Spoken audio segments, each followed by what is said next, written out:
Donald Trump did not appear in the Super Bowl stands, not because of national duties. According to sources, the decision came amid Trump's concern about negative crowd reactions, including the possibility of being loudly booed. And not long ago, he had already endured humiliating jeers.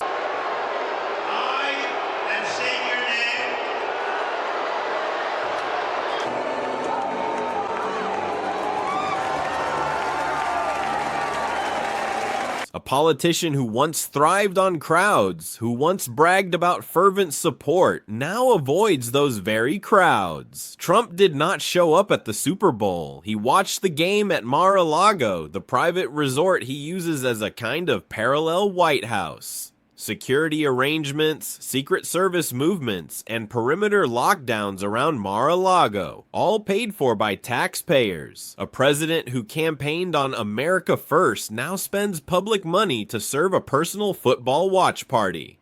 Donald Trump went on social media, calling the halftime show an insult to America. Disgusting, and not representative of American values. Fox News and MAGA figures jumped in at once, fixating on language and culture and hinting at political motives. The key point is this, not because Bad Bunny said anything extreme, but because he didn't say what they wanted to hear. The contrast becomes clear when Trump is placed next to other reactions. Gavin Newsom, the governor of California, where the Super Bowl was held, simply wrote, "America the Beautiful." Barack Obama congratulated the athletes and celebrated sportsmanship without invoking any culture war. Two visions of America, one about diversity and unity, the other about anger and exclusion. Trump didn't just attack an artist, he chose another target, a young Olympic athlete, Hunter Hess. Hunter merely said he disagreed with some things happening in the US. Trump responded harshly, calling Hess a loser and questioning whether he should represent the US at the Olympics. Trump's remarks sparked debate about the line between patriotism, free speech, and political pressure on national athletes. While controversies around music and sports continued to dominate attention, some commercials during the event focused on the power of oligarchs and the influence of money in American politics. Most notable was a PSA created by victims connected to Jeffrey Epstein, calling for transparency and legal accountability.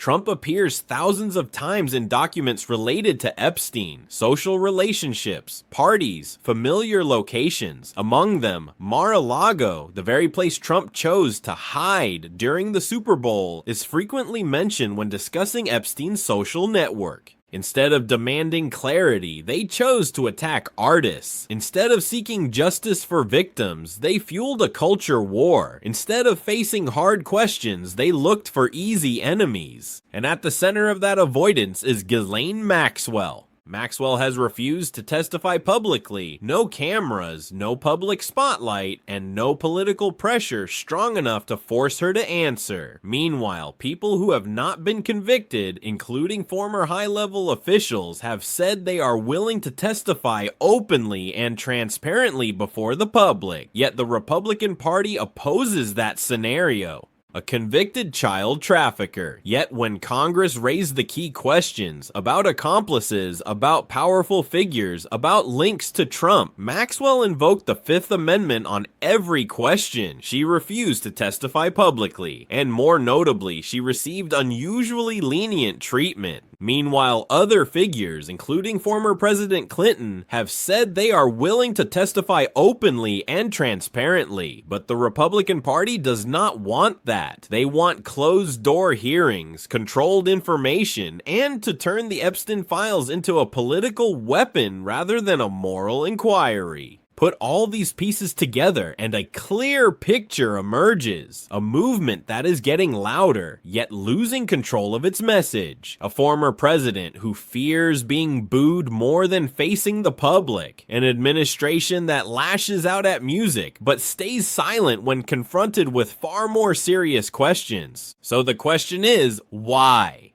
Why is a convicted child trafficker shielded from public scrutiny while others are dragged into endless political fights? Why does the Republican Party want closed-door hearings instead of open ones? And why are the Epstein Files always steered into a political attack narrative rather than treated as a national moral inquiry? Part of the answer lies in fear. The Epstein Files don't just damage one individual, they threaten an entire old power network, where money, politics, and silence have intersected for decades. And Trump, whether he wants it or not, sits at the crossroads of that story. That's why attention must be diverted. Bad Bunny becomes the target, an Olympic athlete becomes the enemy, a music show becomes an insult to America. The culture war is not a random reaction, it's a tool to keep the public busy with emotionally charged disputes while avoiding the core of power. And that may be the point. A confident politician doesn't fear crowds.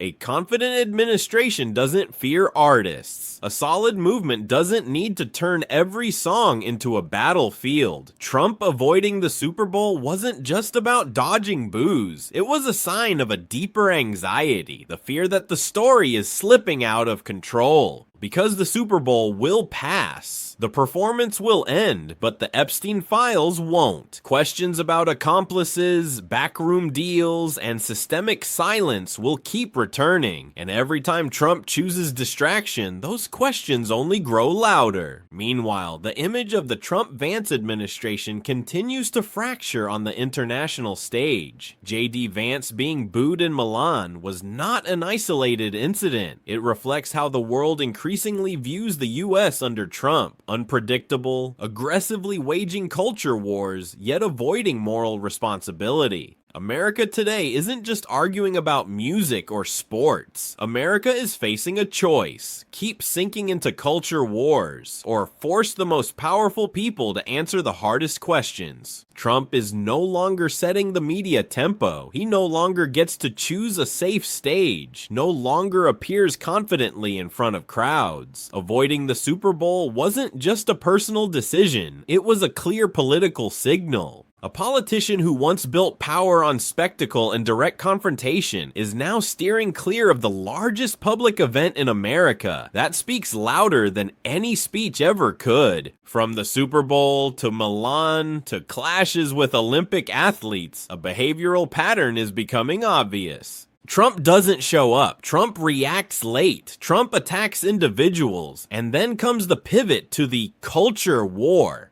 This is not the strategy of a confident movement. It's the defensive reflex of a power structure being eroded day by day.